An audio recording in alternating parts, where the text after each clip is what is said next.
लक्ष द्या आता इकडे. आता खूप महत्त्वाचा पार्ट आहे कार्बोहायड्रेट्समधला. तो आहे आता open chain structure of glucose.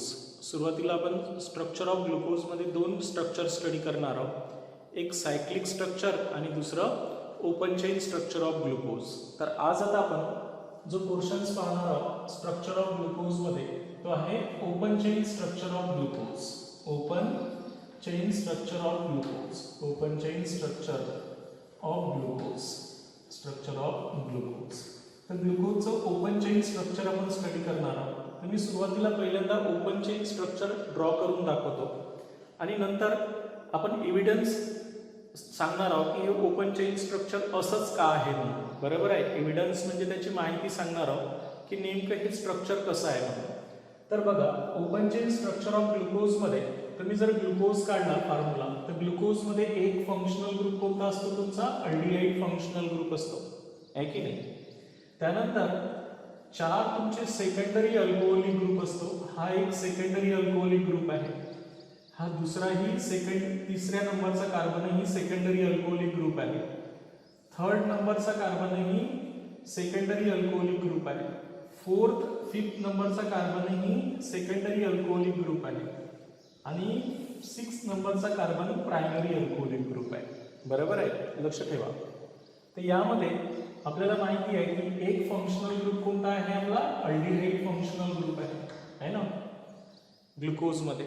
त्यानंतर यांच्यामध्ये असे 4 असिमेट्रिकल कार्बन आयटम आहे हेही माहिती आहे तुम्हाला. आणि याच्यामध्ये किती हायड्रॉक्सी ग्रुप आहे ग्लुकोजमध्ये 1 2 3 4 आणि 5 हायड्रॉक्सी ग्रुप आहे. त्यानंतर हा वाला फंक्शनल ग्रुप कोणता फंक्शनल ग्रुप आहे प्रायमरी अल्कोहोलिक ग्रुप आहे ना. तर हे जे ओपन चेन स्ट्रक्चर आपण ग्लुकोजचं मांडलेलं आहे तर त्याचे एव्हिडन्स सांगायचे की हे स्ट्रक्चर असंच आहे. स्ट्रेट चेन आहे, ब्रँच वगैरे नाही आहे. हे 6 कार्बन आयटम स्ट्रेट चेनमध्ये आहे. यांच्यामध्ये ब्रँच नाही आहे. यांच्यामध्ये अल्डिहाइड फंक्शनल ग्रुप आहे. 5 हायड्रॉक्सी ग्रुप आहे. त्याच्यानंतर एक प्रायमरी अल्कोहोलिक ग्रुप आहे. हे मला प्रूव्ह करून दाखवायचं आहे की हे असं स्ट्रक्चर केमिकल रिएक्शन्स. आणि म्हणून आपण जे ओपन चेन स्ट्रक्चर ग्लुकोजचं सांगणार आहोत हे त्यांच्या केमिकल रिएक्शन्सून किंवा सायंटिफिकल एव्हिडन्सहून प्रूव्ह करून सांगणार आहोत की हे ओपन चेन स्ट्रक्चर या ग्लुकोजचं अशा प्रकारचं आहे म्हणून. ठीक आहे. तर त्यासाठी सर्वात पहिल्यांदा आपण जे पहिली इन्फॉर्मेशन सांगणार आहोत याच्यामध्ये तर यांचं जे पहिलं हे सांगणार आहोत की याचा मॉलिक्युलर फॉर्म्युला जो आलेला आहे हे कशाहून आलेला आहे की नाही. तर सर्वात पहिलं जे इन्फॉर्मेशन्स आहे ते यांची काय सांगणार आहोत मॉलिक्युलर फॉर्म्युला आहे ना. तर मॉलिक्युलर फॉर्म्युला काय आहे ग्लुकोजचा molecular formula of glucose C6H12O6. आता हे कशाहून सांगितलं आहे की एलिमेंटल एनालिसिस यांचं केलं गेलं आहे. काय केलेलं आहे एलिमेंटल एनालिसिस करतो आपण. एलिमेंटल एनालिसिस म्हणजेच एक्सपेरिमेंटली केल्या जात असते. एक्सपेरिमेंटली केल्या जात असते म्हणजे ही जी ग्लुकोज पावडर घेतल्या जाते याला जर आपण काय करतो बर्न केलं तर याच्यापासून कार्बन ऑक्सिजन आणि हायड्रोजन हे 3च एलिमेंट भेटले.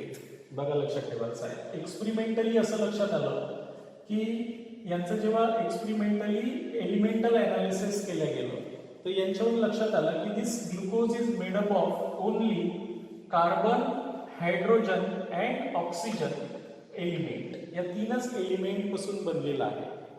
जेव्हा या ग्लुकोज पावडरला आपण एक्सपेरिमेंटली त्याचं एलिमेंटल एनालिसिस केलं म्हणजे त्याच्यामध्ये कोणकोणते एलिमेंट आहेत कार्बन आहे, हायड्रोजन आहे, ऑक्सिजन आहे, नायट्रोजन आहे, फॉस्फरस आहे, कोणता एलिमेंट आहे हे जेव्हा एलिमेंटल एनालिसिस एक्सपेरिमेंटली करण्यात आलं ग्लुकोजचं तर त्यावेळेस असं लक्षात आलं की this glucose is made up of only carbon hydrogen and oxygen. आणि यांचं जेव्हा मॉलिक्युलर वेट डिटरमाइन करण्यात आलं तर मॉलिक्युलर वेट यांचं जेव्हा आपण डिटरमाइन करतो तर 180 याचं मॉलिक्युलर वेट आहे. आणि या मॉलिक्युलर वेट डिटर्मिनेशनसून हे सुद्धा एक्सपेरिमेंटलीच मॉलिक्युलर वेट आपण डिटरमाइन करत असतो. तर मॉलिक्युलर वेट जेव्हा डिटरमाइन करण्यात आलं तर त्यांच्याहून आपण याचा मॉलिक्युलर फॉर्म्युला सांगितलेला आहे C6H12O6. क्लिअर आहे. तर हे पहिली इन्फॉर्मेशन आहे स्ट्रक्चर मधली की यांच्यामधला मॉलिक्युलर फॉर्म्युला C6H12O6 आहे. हे त्याच्या एलिमेंटल ॲनालिसिस आणि मॉलिक्युलर वेट डिटर्मिनेशन एक्सपेरिमेंटली याच्यावरून ही कन्क्लुजन्स काढल्या गेलेल्या आहे. आता आपण सांगणार आहोत की हे जे 6 कार्बन ॲटम आहेत C6H12O6 मध्ये हे जे 6 कार्बन ॲटम आहेत हे स्ट्रेट चेनमध्ये आहे, ब्रँचिंग कुठंच नाही आहे या फॉर्म्युल्यामध्ये, असं आपल्याला प्रूव्ह करायचं आहे. आणि ते एका रिएक्शनहून प्रूव्ह करायचं आहे. कशाहून प्रूव्ह करायचं आहे? रिएक्शनहून प्रूव्ह करायचं आहे की यामधले 6 कार्बन ॲटम 6 कार्बन ॲटम हे स्ट्रेट चेनमध्ये आहे. म्हणून आपण सेकंड प्रूव्ह केलं या फॉर्म्युल्यामध्ये की स्ट्रेट चेन कार्बन ॲटम, याच्यामध्ये जे कार्बन ॲटम आहे ते स्ट्रेट चेन कार्बन ॲटम आहे, स्ट्रेट चेन कार्बन आहे. आता हे 6 कार्बन ॲटम स्ट्रेट चेन मध्ये अटॅच आहे. हे कशाहून प्रूव्ह केलं की एका रिएक्शनहून प्रूव्ह केलं आपण. जेव्हा आपण या ग्लुकोजची रिएक्शन्स करतो, बघा लक्षात ठेवायचं, मी इथे लिहितो ग्लुकोजचा फॉर्म्युला. आता हा फॉर्म्युला असाही लिहित आहे की हा एक अल्डिहाइड आहे आणि हे CHOH किती times? 4 times. CHOH CHOH CHOH CHOH 4 times. Secondary alcohol आहे आणि एक प्रायमरी अल्कोहोल आहे. या ग्लुकोजचं जेव्हा आपण काय केलं आहे, रिडक्शन करणार आहोत. काय करणार आहोत? रिडक्शन्स करणार आहोत. कोणासोबत? रेड फॉस्फरस आणि HI सोबत. जेव्हा या ग्लुकोजची रिएक्शन्स कोणासोबत करण्यात आली? रेड फॉस्फरस आणि HI सोबत. या strong reducing agent red phosphorus plus HI, red phosphorus plus HI या स्ट्रॉंग रिड्युसिंग एजंट सोबत जेव्हा रिडक्शन्स करण्यात आलं, तर रिडक्शन म्हणजे addition of hydrogen and removal of oxygen. यामधले ऑक्सिजन निघून जातील आणि यांच्यामध्ये हायड्रोजन ॲड होतील. आणि आपल्याला जो फॉर्म्युला भेटला रिडक्शन झाल्यानंतर तो काय भेटला? N-हेक्सेन भेटला. काय भेटला? असा N-हेक्सेन भेटला. काय इंडिकेट करते हे N-हेक्सेन? N means straight chain. N-हेक्सेन तयार झाला. आणि या क्लिअर झालं की हे जे 6 कार्बन ॲटम आहे हे स्ट्रेट चेन मध्ये आहे फॉर्म्युल्यामध्ये. जर हे N-हेक्सेन नसता भेटला, आयसोहेक्सेन किंवा निओहेक्सेन भेटला असता, तर आपण म्हटलं असतं की हे ब्रँच फॉर्म्युला आहे. हे 6 कार्बन ॲटम ब्रँच फॉर्म मध्ये आहे. पण असं झालं का? हे N-हेक्सेन स्ट्रेट चेन फॉर्म मध्ये भेटला रिडक्शन्स केल्यानंतर. याच्यावरून प्रूव्ह झालं की all the 6 carbon atoms in glucose are straight chain. There is no branching in the formula. ठीक आहे. आता नेक्स्ट काय प्रूव्ह करायचं आहे? कार्बन ॲटम तर स्ट्रेट चेन मध्ये आहे, प्रूव्ह केलं आपण. आता यांच्यामध्ये कार्बोनिल ग्रुप आहे. कोणता ग्रुप आहे? Aldehyde group. कारण आपल्याला माहिती आहे की आपण कार्बोहायड्रेट त्यांनाच म्हणतो की ज्यांच्यामध्ये पॉलीहायड्रॉक्सी अल्डिहाइड किंवा पॉलीहायड्रॉक्सी कीटोन फंक्शनल ग्रुप असते. म्हणजे हा कार्बोनिल ग्रुप असतेच, मग तो अल्डिहाइड असो का कीटोन असो. मग आता मला ते प्रूव्ह करायचं आहे की यांच्यामध्ये हा अल्डिहाइड फंक्शनल ग्रुप आहे, हे प्रूव्ह करून दाखवायचं आहे. कळून द्यायला मी काय सांगितलं आहे? सेकंड काय प्रूव्ह करून दाखवलं आपण? की यांच्यामध्ये 6 कार्बन ॲटम स्ट्रेट चेन मध्ये आहे, प्रूव्ह करून दाखवले. बरोबर आहे. आता त्याच्यानंतर आपल्याला काय प्रूव्ह करून दाखवायचं आहे की हे जे कार्बोनिल ग्रुप आहे याच्यामध्ये, कारण कार्बोहायड्रेट जर असेल तर तो पॉलीहायड्रॉक्सी अल्डिहाइड किंवा पॉलीहायड्रॉक्सी कीटोन असतो. मग आता त्याच्यात मी अल्डिहाइड ग्रुप आहे किंवा कीटोन ग्रुप आहे हे नंतर सांगू आपण. पण अल्डिहाइड आणि कीटोन ग्रुप म्हणजेच कार्बोनिल ग्रुप आहे पहिल्यांदा सांगायचं असते. आणि म्हणून presence of carbonyl group. Third काय प्रूव्ह करणार आपण? Presence of carbonyl group. हा कार्बोनिल ग्रुप प्रूव्ह करणार आहोत की यांच्यामध्ये कार्बोनिल ग्रुप आहे. कारण कोणताही कार्बोहायड्रेट असेल तर त्याच्यामध्ये एक तर अल्डिहाइड नाही तर कीटोन असतेच, म्हणजे कार्बोनिल ग्रुप असतेच. आता कार्बोनिल ग्रुप मग तो कोणता असू शकते? आयदर अल्डिहाइड बी राहू शकते किंवा कीटोन बी राहू शकते, नो प्रॉब्लेम. सध्या आपल्याला माहिती आहे की याच्यात अल्डिहाइड आहे, पण आपल्याला ते प्रूव्ह करून सांगायचं आहे की तो अल्डिहाइडच आहे ना. तर carbonyl group may be aldehyde और कीटोन. मग आता हे अल्डिहाइड असो का कीटोन असू द्या, तर हे कशावर प्रूव्ह करून दाखवलेलं आहे? तर हे सुद्धा आपण यांच्या रिएक्शन आहे, कार्बोनिल ग्रुपच्या काही रिएक्शन्स आहेत, या रिएक्शनहून प्रूव्ह करणार आहोत. हे पूर्ण स्ट्रक्चरच एव्हिडन्स देणार आहोत त्यांच्या रिएक्शन. ठीक आहे. त्याच्यामुळे आता कोणती रिएक्शन्स आहेत ज्याच्यावरून आपण त्याच्यामध्ये कार्बोनिल ग्रुप आहे हे प्रूव्ह करणार आहोत, आहे की नाही? तर त्यामध्ये एक ॲडिशन्स रिएक्शन्स करणार आहोत आपण हायड्रोसायनिक ऍसिड सोबत. कोणासोबत रिएक्शन्स करणार आहोत? हायड्रोसायनिक ऍसिड सोबत. ग्लुकोजची ॲडिशन रिएक्शन जर देत असेल ग्लुकोज, कारण जेव्हा कार्बोनिल ग्रुप असते एखाद्या कंपाऊंडमध्ये अल्डिहाइड असो का कीटोन असो, तर त्यांची रिएक्शन जर हायड्रोसायनिक ऍसिड सोबत केली तर ते ॲडिशन रिएक्शन्स करत नाही. हा कार्बोनिल ग्रुप इथे जाईल आणि हा ऑक्सिजन इथे जाईल आणि एक सायनोहायड्रिन नावाचा कंपाऊंड तयार होत असते. काय तयार होत असते? सायनोहायड्रिन. जर याच्यामध्ये कार्बोनिल ग्रुप असेल तर हे रिएक्शन होते, आहे की नाही? किंवा एक कंडेन्सेशन रिएक्शन आहे हायड्रॉक्सिल अमाइन सोबत, NH2OH. हायड्रॉक्सिल अमाइन म्हणतो त्याला आपण. तर त्याच्यासोबत ती रिएक्शन्स कोणती करते? कंडेन्सेशन रिएक्शन्स करत असते कार्बोनिल ग्रुप. कंडेन्सेशन म्हणजे जेव्हा हा कार्बोनिल ग्रुप म्हणजे अल्डिहाइड असो का कीटोन असो, तर यांची रिएक्शन जर आपण हायड्रॉक्सिल अमाइन सोबत केली आहे ना, तर हे कंडेन्सेशन म्हणजे याच्यातून वॉटर मॉलिक्यूल काढते आणि ऑक्झिन नावाचा एक फंक्शनल ग्रुप तयार करते. कोणता? ऑक्झिन. तर यांच्या ह्या रिएक्शन्स आहेत की समोरच्या कंपाऊंड मध्ये कार्बोनिल ग्रुप आहे हे प्रूव्ह करण्याचे. जर आपल्या ग्लुकोज मध्ये कार्बोनिल ग्रुप असेल तर तोही सुद्धा ह्या दोन्ही रिएक्शन दाखवत, आहे की नाही? मग आपण ग्लुकोज सोबत ह्या रिएक्शन्स करून पाहू.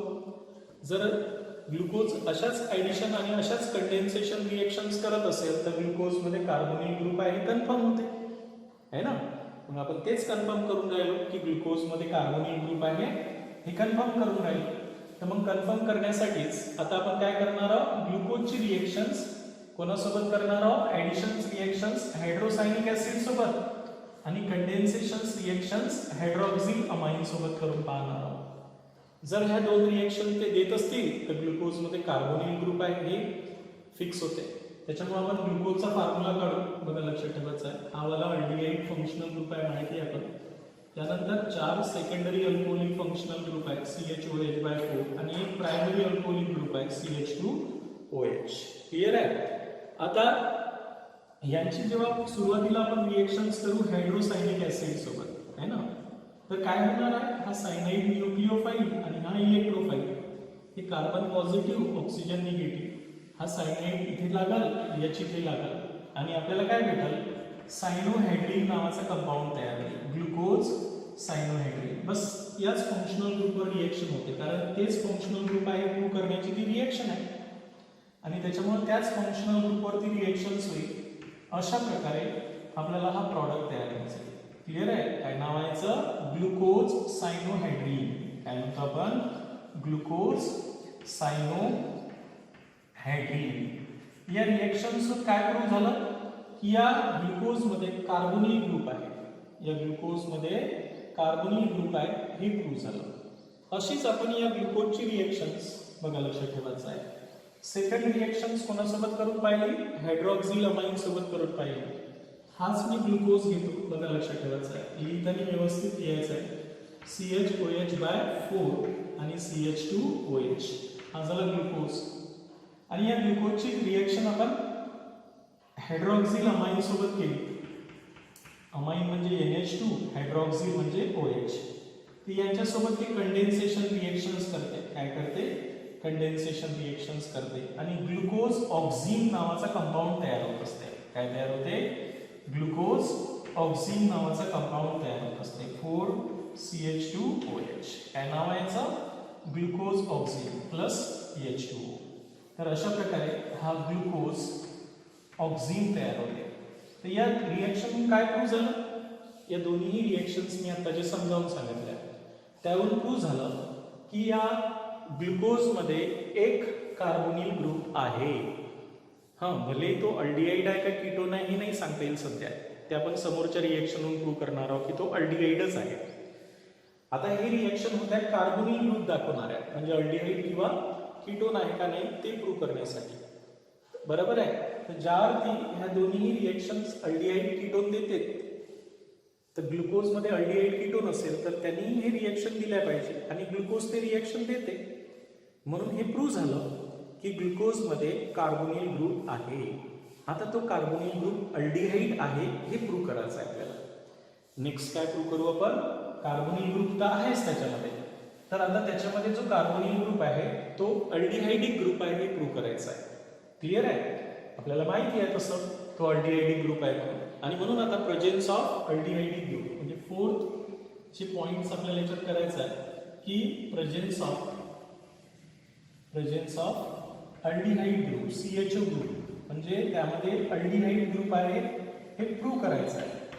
आता अल्डिहाइड ग्रुप आहे हे कसं प्रूव्ह करणार आहोत आपण की तो अल्डिहाइडच आहे, कीटोन नाही आहे फंक्शनल ग्रुप त्याच्यामधला. तर त्याच्यासाठी आपण ऑक्सिडेशन रिएक्शनचा वापर करणार आहोत. कोणत्या रिएक्शनचा? ऑक्सिडेशन रिएक्शनचा.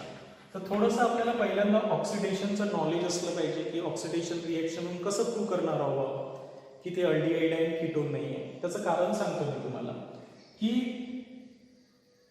जे ऑक्सिडेशन होण्याचा रेट असते तर तो अल्डिहाइड फंक्शनल ग्रुप जो असतो ना, है ना, या अल्डिहाइड फंक्शनल ग्रुपचं ऑक्सिडेशन सर्वात इझी होत असते. इवन माइल्ड ऑक्सिडायझिंग एजंट, आपण जर ऑक्सिडायझिंग एजंट यांच्यामध्ये माइल्ड ऑक्सिडायझिंग एजंट जर ऍड केले तर सर्वात इझी कोणत्या फंक्शनल ग्रुपचं ऑक्सिडेशन होत असते? अल्डिहाइड फंक्शनल ग्रुपचं ऑक्सिडेशन होत असते. नेक्स्ट कोणाचं होत असते? प्रायमरी अल्कोहोलचं. बघा ऑक्सिडेशन होण्याची फंक्शनल ग्रुपची पॉवर कशी आहे, बरोबर आहे? तर कोणत्या फंक्शनल ग्रुपचं ऑक्सिडेशन एकदम इझी होत असते? तर अल्डिहाइड फंक्शनल ग्रुपचं. नंतर नंबर येते प्रायमरी अल्कोहोल, त्याच्यानंतर सेकंडरी अल्कोहोल आणि सर्वात डिफिकल्ट असते कीटोनचं ऑक्सिडेशन करणं. कोणाचं ऑक्सिडेशन करणं? कीटोनचं ऑक्सिडेशन करणं डिफिकल्ट असते, बरोबर आहे? मग असा एक ऑक्सिडायझिंग एजंट आपण ऍड करू जो फक्त अल्डिहाइडलेच ऑक्सिडाइज करू शकत, कीटोनले ऑक्सिडाइज करणार नाही. म्हणजे माइल्ड ऑक्सिडायझिंग एजंट आपण याच्यात ऍड करणार आहोत. आणि माइल्ड ऑक्सिडायझिंग एजंट जर ऍड केला तर जो फक्त अल्डिहाइडलेच ऑक्सिडाइज करू शकते, इवन तो प्रायमरी अल्कोहोललाही ऑक्सिडाइज करत नाही, असा माइल्ड ऑक्सिडायझिंग एजंट आपण ऍड करू, बरोबर आहे? की ज्याच्यामुळे आपल्याला कन्फर्म होईल की याच्यामध्ये अल्डिहाइडच ग्रुप आहे, कीटोन फंक्शनल ग्रुप नाही. क्लिअर झालं? मग आता असा माइल्ड ऑक्सिडायझिंग एजंट पाहू आपण ज्यांच्यासोबत आपल्याला रिएक्शन्स करायचे. तर प्रेझेन्स ऑफ अल्डिहाइड ग्रुप आहे हे आपण याच्यात माइल्ड ऑक्सिडायझिंग एजंट ऍड करणार आहोत. माइल्ड ऑक्सिडायझिंग एजंट ऍड करणार आहोत. तर माइल्ड ऑक्सिडायझिंग एजंट काय करत असतो? फक्त अल्डिहाइडलाच ऑक्सिडाइज करतो, कीटोनला नाही करत. तर कोण घेतो आपण? Bromine in acidic acid. हा जो ऑक्सिडायझिंग एजंट आहे it only oxidise aldehyde, not ketone. तो कीटोनला ऑक्सिडाइज करत नाही. त्याच्यामुळे मी रिएक्शन्स घेतो इथे. हा वाला तुमचा अल्डिहाइड आहे हे प्रूव्ह करायचा आहे तुम्हाला.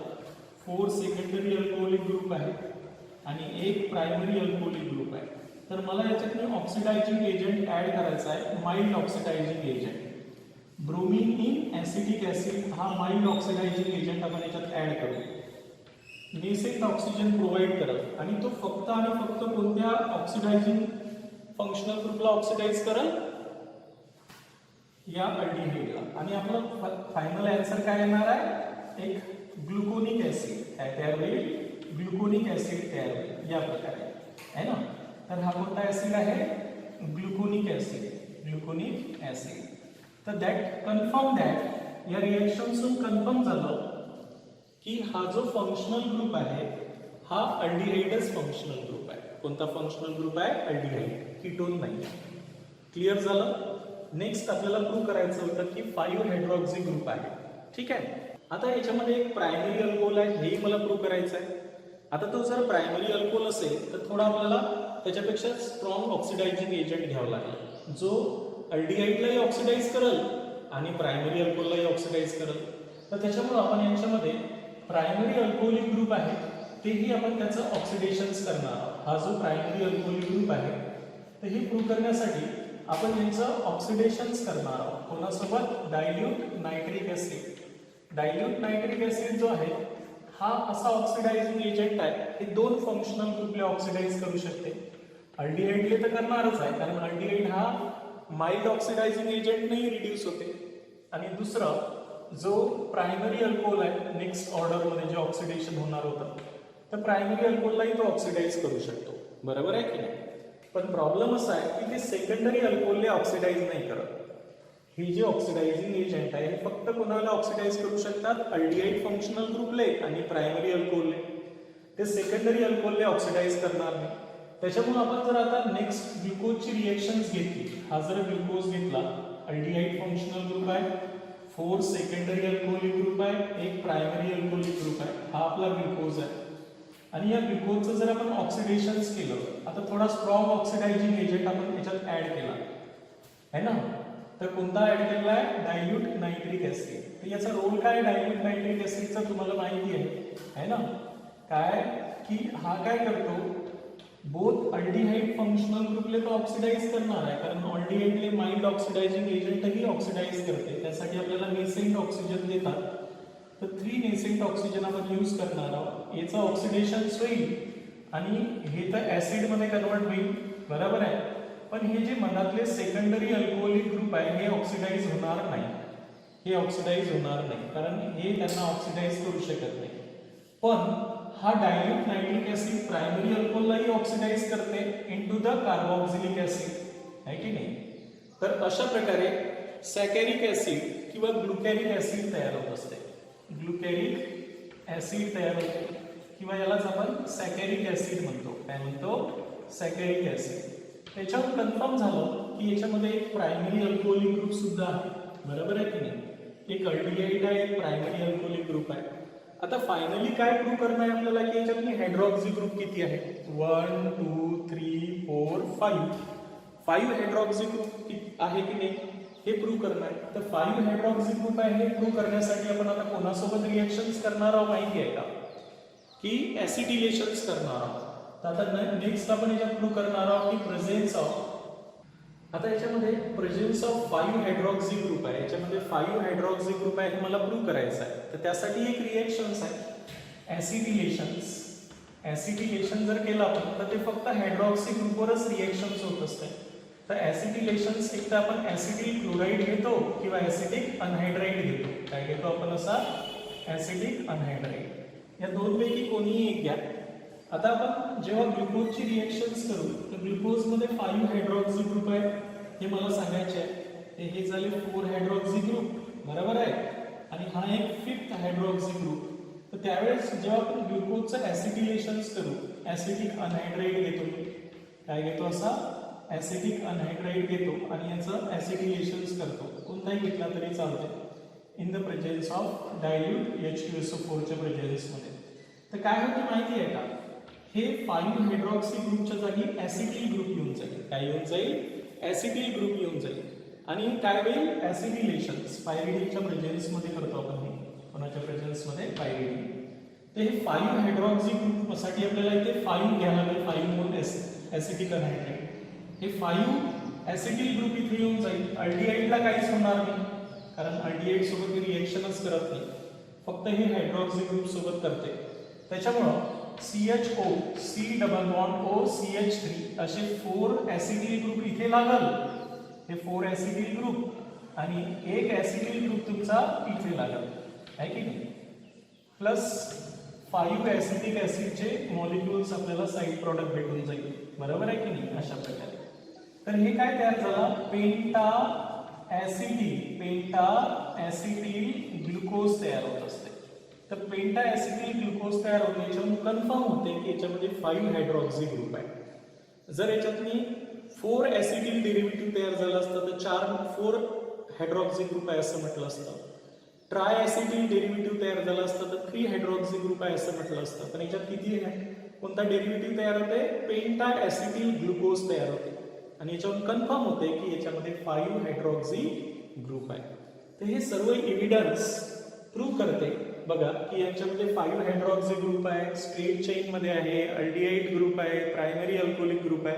हे सर्व जे एव्हिडन्स दिले तर या एव्हिडन्सतून क्लिअर होते की आपण जो कंपाऊंड ग्लुकोज स्टडी करून राहिलेला आहे ना, तर तो कसा असेल. तर त्याच्यामुळं फ्रॉम ऑल द इव्हिडन्स जेवढे काही इव्हिडन्स आहे की नाही, आतापर्यंत आपण जेवढे रिएक्शन्स केले ते जे इव्हिडन्स आहे, द फिशर नावाचा जो सायंटिस्ट आहे, Fisher propose the formula of open chain structure formula of glucose. Fisher नावाच्या सायंटिस्टने सांगितलंय की ग्लुकोजचा ओपन चेन स्ट्रक्चर फॉर्म्युला अशा प्रकारचा आहे. एक अल्डिहाइड आहे, 4 सेकंडरी अल्कोहोलिक ग्रुप आहे, त्यानंतर हे तिसऱ्या नंबरचा OH चा कॉन्फिगरेशन्स हे लेफ्ट साइडनं आहे आणि बाकीचे जेवढेही OH ग्रुप आहे ते राईट साइडनं आहे. बघा लक्षात ठेवायचं आहे. तर ही कोणाचं म्हणणं आहे? फिशर नावाचा जो सायंटिस्ट आहे, फिशर प्रोजेक्शन फॉर्म्युला, यांनी स्टिरिओकेमिकल इव्हिडन्स सुद्धा याचे स्टडी केले आणि त्यांनी सांगितलं आहे की the open chain structural formula of glucose, त्यानंतर ग्लुकोनिक ऍसिड जे याच्यापासून तयार होत होतं ऑक्सिडेशन केल्यानंतर, तर ते ग्लुकोनिक ऍसिड सुद्धा सेम फॉर्म्युला आहे, कारण जेव्हा ग्लुकोजचं ऑक्सिडेशन करतो तेव्हाच ग्लुकोनिक ऍसिड तयार होते. तर त्यांचाही फॉर्म्युला कोण मांडलेला आहे?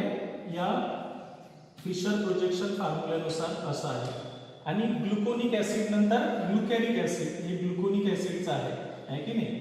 हे ग्लुकोजचं आहे, जे आपण ग्लुकोजचं ऑक्सिडेशन करतो, mild oxidizing agent bromine acetic acid, तेव्हा याचं ऑक्सिडेशन होऊन तो ग्लुकोनिक ऍसिडमध्ये कन्वर्ट होतो. त्यांचं पूर्ण ऑक्सिडेशन जर केलं आपण ग्लुकोनिक ऍसिडचं डायल्यूट नायट्रिक ऍसिड टाकून, तर काय तयार होते? ग्लुकॅरिक ऍसिड तयार होते. तर ग्लुकॅरिक ऍसिडचाही फॉर्म्युला फिशर प्रोजेक्शन फॉर्म्युल्यानुसार या प्रकारचाच आहे. बघा लक्षात ठेवायचं आहे ना, अशा प्रकारे. आणि फ्रॉम दिस ऑल एव्हिडन्स, या पूर्ण एव्हिडन्सून हे करण्यात आलं, हे ग्लुकोनिक ऍसिड आहे, हे ग्लुकॅरिक ऍसिड आहे, ग्लुकॅरिक ऍसिड किंवा सॅकॅरिक ऍसिड सुद्धा म्हणतात. तर फिशर नावाच्या सायंटिस्टने यांचं स्टिरिओकेमिकल एव्हिडन्स आणि या सर्व याच्यावर प्रूव्ह केलं की the formula of glucose, open chain structure formula of glucose is this. या टाईपचा ओपन चेन स्ट्रक्चर फॉर्म्युला आहे. तर हे झालं open chain structure of glucose, बरोबर आहे. पण आता आपण म्हणतो की ग्लुकोजचं सायक्लिक स्ट्रक्चर बी आहे. मग ग्लुकोजचे दोन स्ट्रक्चर आहे, ओपन चेन स्ट्रक्चर बी आहे आणि सायक्लिक स्ट्रक्चरही आहे. मग सायक्लिक स्ट्रक्चर का मांडलं असेल बघ, आहे ना? ओपन चेन स्ट्रक्चर तर आपल्याला माहिती झालं की हे ओपन चेन स्ट्रक्चर कशामुळे आहे म्हणून, आपण त्याचे एव्हिडन्स दिले पूर्ण, है ना? पण सायक्लिक स्ट्रक्चर का मांडण्यात आलं? तर काही ना काही प्रॉब्लेम असेल ओपन चेन स्ट्रक्चर, बऱ्याचशा काही रिएक्शन दाखवत नसेल किंवा जे काही त्यांचे इन्फॉर्मेशन्स आहेत, जसं ग्लुकोज दोन फॉर्ममध्ये असते, अल्फा डी ग्लुकोज असते, बीटा डी ग्लुकोज. ते या ओपन चेन स्ट्रक्चरमध्ये alpha D glucose, beta D glucose हे दोन स्ट्रक्चर सांगता नाही आले आणि म्हणून बऱ्याचशा काही रिएक्शन आहे जे प्रूव्ह करू शकल्या नाही की ग्लुकोजचं ओपन चेन स्ट्रक्चर असंच आहे. तर मग ह्या रिएक्शनही त्यानं दाखवल्या पाहिजे, है ना? तर म्हणून आपल्याला सायक्लिक स्ट्रक्चर मांडण्याची गरज पडली, बरोबर आहे. आणि म्हणून आपण नेक्स्ट पाहणार आहोत सायक्लिक स्ट्रक्चर ऑफ ग्लुकोज.